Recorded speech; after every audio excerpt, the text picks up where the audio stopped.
Mahigit 3,000 mga benepisyaryo mula sa sektor ng agrikultura na kinabibilangan ng mga magsasaka at fisherfolk at mga tricycle driver mula sa sektor ng transportasyon ang nakatanggap ng fuel subsidy mula sa lokal na pamahalaan ng Balawan, La Union.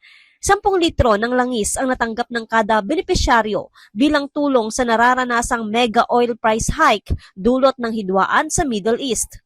Inisyatibo mismo ng lokal na pamahalaan ang nasabing programa bilang pagtulong na rin sa mga Balawanyan o lokal ng Balawan. So ang napag-decide namin na bigyan is yung agriculture sector, syempre food security at saka yung transport sector. Kasi syempre alam naman natin ang TODA, regulated yan ng munisipyo. So yung fare nila hindi sila basta-basta makakapagtaas without the corresponding ordinance.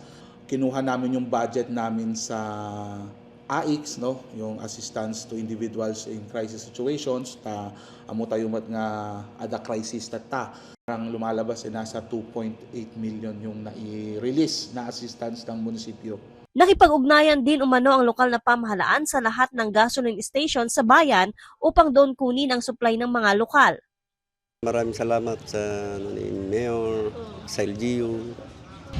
Samantala, pumalo na sa 104 pesos per liter ang pinakamataas na presyo ng krudo sa probinsya ng La Union, habang 69 pesos and 70 centavos per liter naman ang pinakamababang presyo sa gasolina.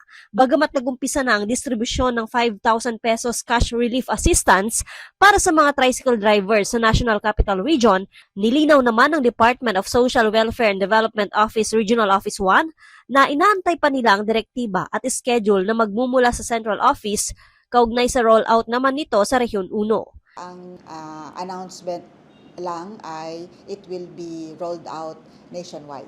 So definitely kasama po tayo, ang ano lang dito is inuuna ang NCR at kung papansinin po ninyo ang keyword na ginamit ay pilot.